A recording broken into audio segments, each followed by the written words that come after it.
నేను ఈ రాష్ట్రంలో అన్నదమ్ములందరిని అడుగుతున్నా,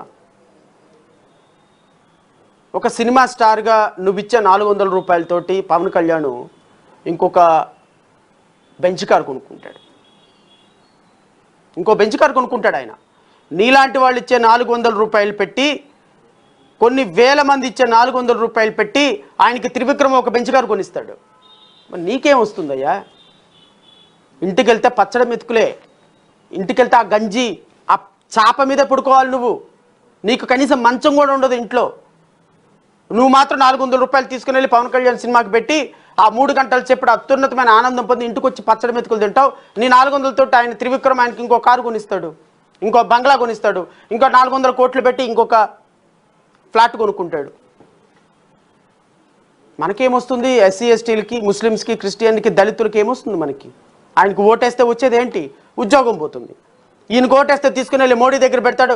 మోడీ గారు చూడండి సార్, మీకోసం నేను ఆంధ్రప్రదేశ్ రాష్ట్రం నుంచి 1,50,00,000 మంది బకరాగాళ్ళందరినీ కూడా తీసుకొచ్చి మీకు నేను ఓటేపించాను, ఇదిగోండి సార్ అమ్మేసేయండి సార్, మొత్తం మా అన్నలాగా మీరు కూడా, నేను కూడా అమ్మేస్తాను సార్, అమ్మేయండి సార్ అంటారు.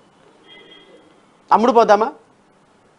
డాక్టర్ బిఆర్ అంబేద్కర్ మన కోసం రాజ్యాంగం రాసి ఆయన పిల్లల్ని చంపుకొని, ఆయన బిడ్డలను చంపుకొని, ఆయన తినక పిజ్జాలతోటి బ్రెడ్లతోటి అన్నం తిని వాళ్ళ తల్లి వాళ్ళ భార్యను మొత్తాన్ని కుసించి చనిపోయేటట్టు పిల్లల మొత్తాన్ని, కుటుంబాన్ని నాశనం చేసుకొని, ఆయన వచ్చినటువంటి ఉద్యోగాలని వదులుకొని ఈరోజు దేశంలో మన కోసం రాజ్యాంగం రాసి, మన కోసం కష్టపడి, మన కోసం ఓటు బ్యాంకు సృష్టించి, ఆ ఓటు బ్యాంకులో బ్రతకండిరా అంటే ఈ ఓటు బ్యాంక్ అంతా తీసుకెళ్ళి ఈ ముఖానికి రంగులు వేసుకునే వాళ్ళకి అంతరికేసి మనం చచ్చిపోదామా?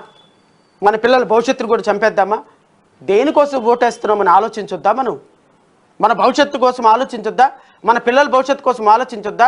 రైల్వేలో ఎంప్లాయీగా పనిచేస్తున్నటువంటి ఒక వ్యక్తి ఈరోజు రేపొద్దున తన కొడుకుకి రైల్వేలో ఎంప్లాయీ లేకపోతే, ఎల్ఐసిలో పనిచేస్తున్నటువంటి ఒక వ్యక్తికి తన కూతురికి రేపొద్దున ఎల్ఐసిలో ఉద్యోగం లేకపోతే ఇంకొక చోట పనిచేస్తున్నటువంటి ఒక రిజర్వ్ క్యాండిడేట్ వ్యక్తి రేపొద్దున బిఎస్ఎన్ఎల్లో ఈరోజు సిస్టమేటిక్గా జియోని బతికించడం కోసం బిఎస్ఎన్ఎల్ చంపేసినటువంటి మోడీ బిఎస్ఎన్ఎల్లో ఈరోజు తన కొడుకు ఉద్యోగం లేకపోతే ఆ కొడుకు ఉద్యోగం పరిస్థితి ఏంటి?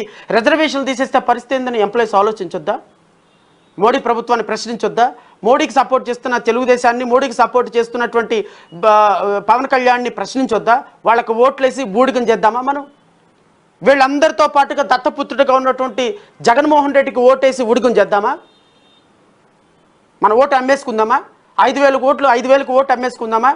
ఆహా ఓహా అని జగన్మోహన్ రెడ్డి గారు తల మీద చేయబెట్టగానే ఓటు అమ్మేసుకుందామా? పవన్ కళ్యాణ్ గారు ఒక అద్భుతమైన డైలాగ్ చెప్పంగానే 4 అరుపులు అరగానే ఓటు అమ్మేసుకుందామా? నన్ను జైల్లో పెట్టారు, నాకు ఓటేయండి అనగానే తెలుగుదేశం పార్టీకి ఓటు అమ్మేసుకుందామా? ఆలోచించొద్దా? ఆలోచించే అవకాశం మనకు లేదా? ఆలోచించే విఘ్నత మనకు లేదా? మన భావితరాల గురించి మనం ఆలోచించమా అని చెప్పటాని కోసమే ఈరోజు నేను ముందుకు వచ్చాను. వింటారా? మంచిది. వినకపోతే ఏముంటుంది? 4 కేసులు చేసుకొని నేను బతుకుతా. 4 రూపాయలు వస్తే నాకు కూడా, నేను నా పిల్లలకి ఏదో బతుకు తెరువు పట్టుకొని బ్రతుకుతా. అయ్యో మా అమ్మలు, అక్కలు, తమ్ముళ్ళు, చెల్లెలు చెప్తే వినట్లేదు, వాళ్ళకేమో పైన ఎవరో పొలిటికల్ పార్టీలు చెప్పేటువంటి మాటలు తప్ప వాళ్ళకి ఇంకా ఏమీ వినిపించటం లేదు అని కొంత బాధపడతా. కానీ నా లైఫ్కి ఏం కాదమ్మా, నాకు వచ్చే 10 రూపాయలు నాకు వస్తాయి, నేను పడే కష్టం నేను పడతా. కానీ భావితరాలకు మనం సమాధానం చెప్పాలి. మన రాజ్యాంగం రాసి కన్నీళ్లు పెట్టుకున్నటువంటి అంబేద్కర్కి మనం సమాధానం చెప్పాలి. మన ఓటు హక్కుని కేవలం ఒక సినిమా యాక్టర్గా వచ్చి విజన్ లేనటువంటి వ్యక్తికి అమ్ముకోవటానికి మనం సమాధానం చెప్పాలి. కేంద్ర ప్రభుత్వంలో కూర్చొని ఎస్సీ ఎస్టీలందరూ కూడా మా బానిసలు, వీళ్ళందరూ ఓట్లు వేయించుకొని అదే ఓట్లతోటి మన కత్తితోటి మన పొట్టలో పొడిచి రాజ్యాంగాన్ని విచ్ఛిన్నం చేసే భారతీయ జనతా పార్టీకి మనం సమాధానం చెప్పాలి. భారతీయ జనతా పార్టీ లేకపోతే ఆంధ్రప్రదేశ్ రాష్ట్రంలో ఎలక్షన్స్ గెలవలేము. జిందాబాద్ పవన్ కళ్యాణ్, జిందాబాద్ మోడీ అన్నటువంటి నారా లోకేష్ గారు లాంటి వాళ్ళు అందరికీ కూడా మనం సమాధానం చెప్పాలి.